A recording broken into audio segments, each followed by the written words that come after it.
Hey everybody, Randall Kennedy, Dallas-Fort Worth Wildlife Control, dfwwildlife.com.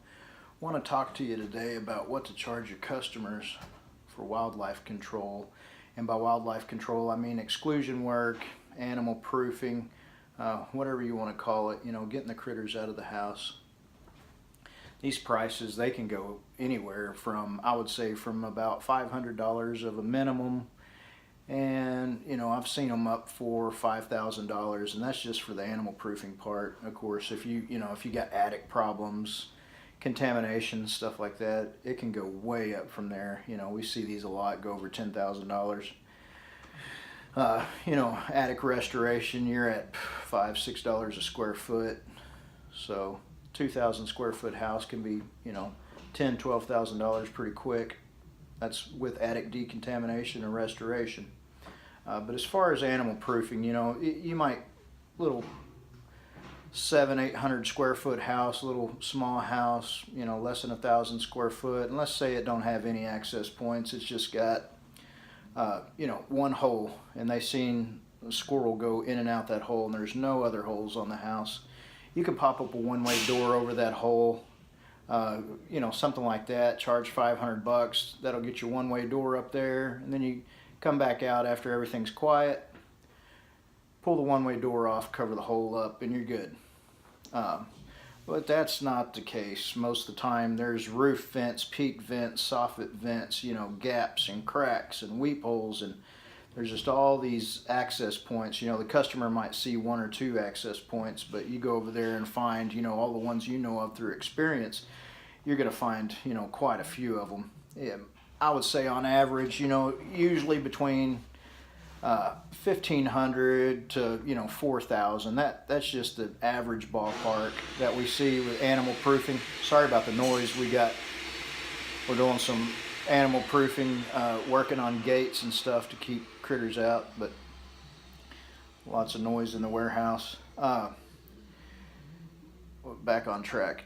So with that, with all the animal proofing that you're going to do, there's going to be times where you got to go back and you got to do touch up, and all that stuff's got to be it's got to be covered in your price. We do ours, we give a lifetime warranty, so when we seal this place up, it's done. We don't have to go back. If we have to go back, we missed something.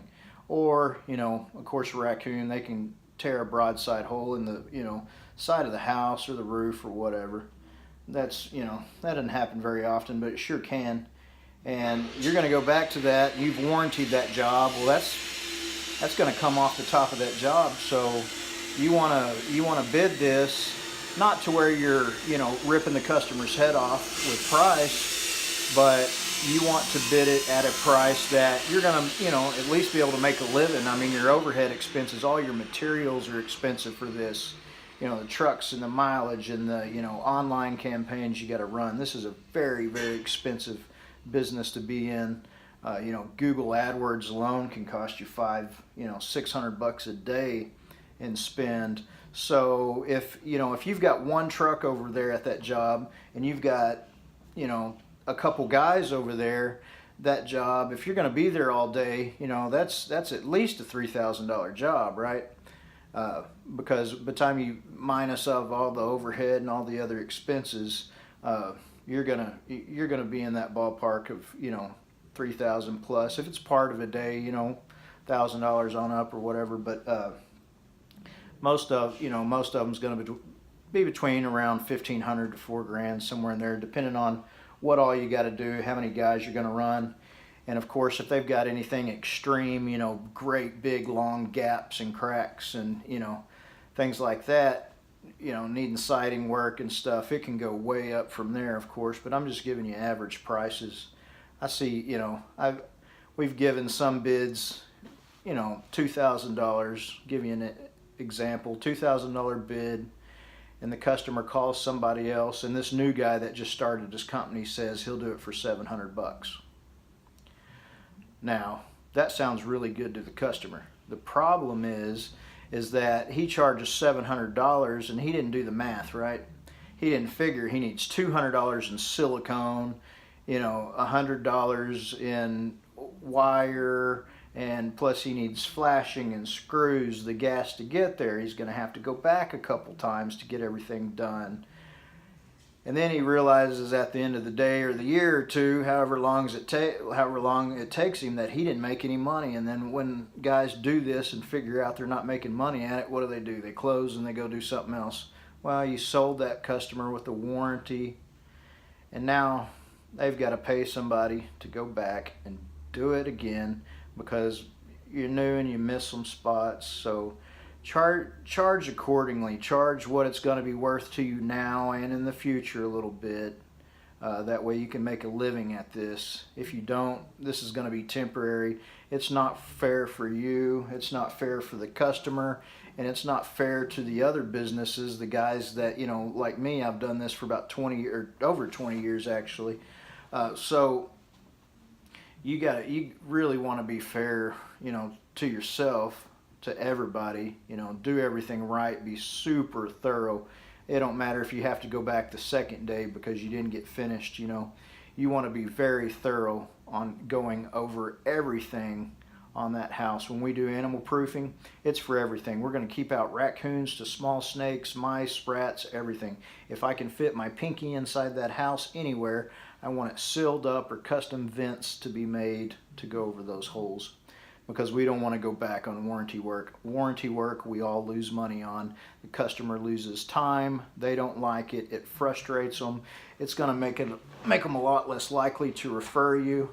And if this goes on over and over and over because you can't get the problem done right, you're liable to get a bad review out of it, and that's something we don't do. Bad reviews. We're very thorough.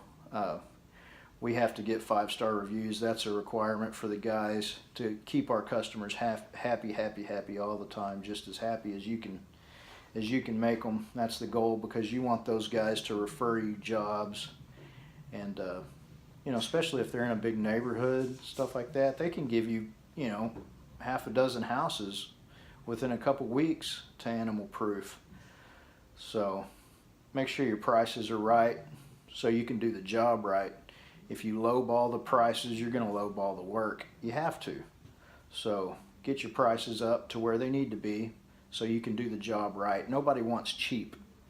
When they call you, they're not looking for cheap. When they call you, they want it taken care of. They want it taken care of right.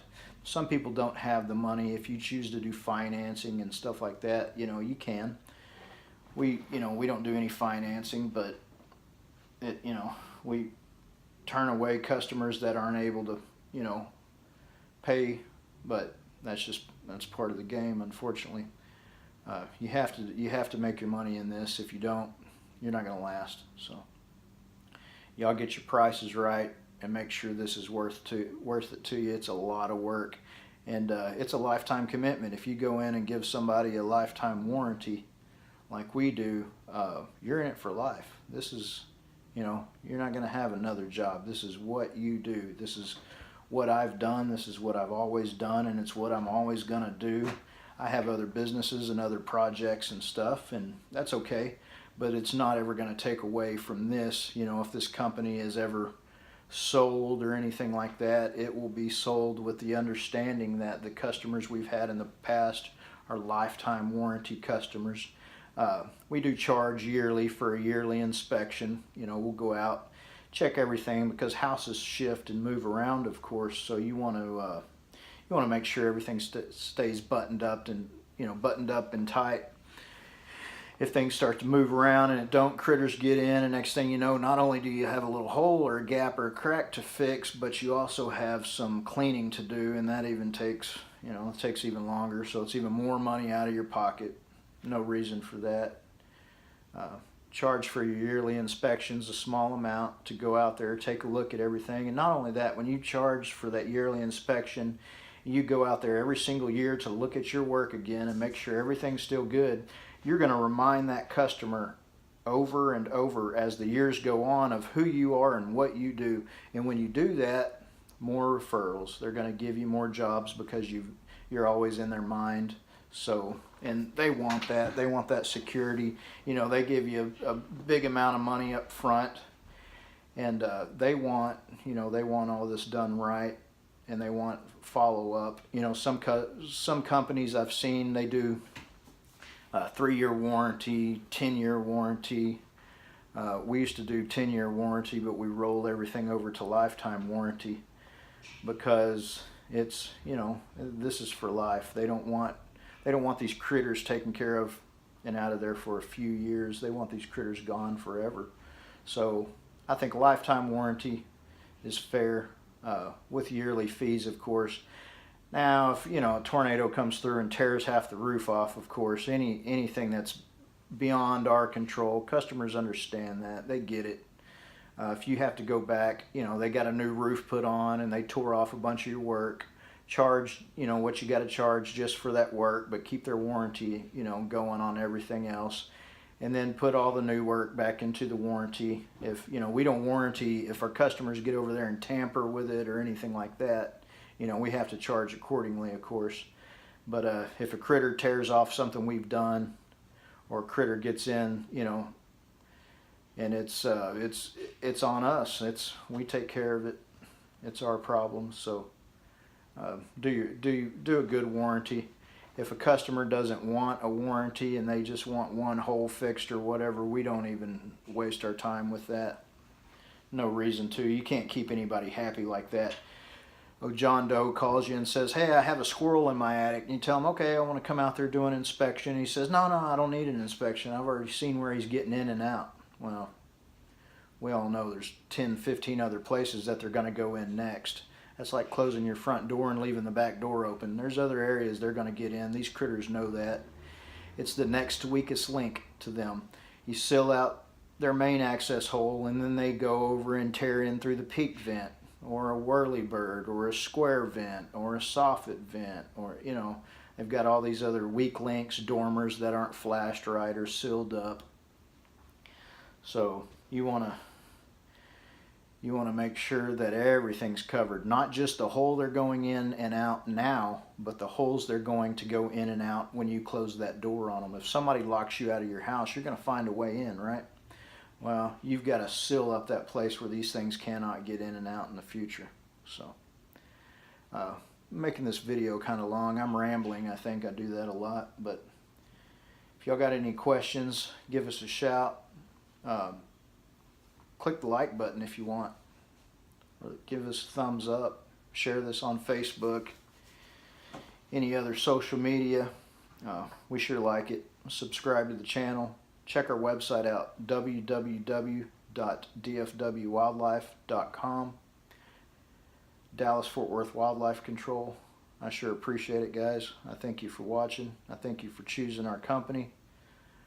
And all y'all guys out there trying to do this for a living, do it good, do it right, and do it forever. That's the way to do it. Thanks, guys.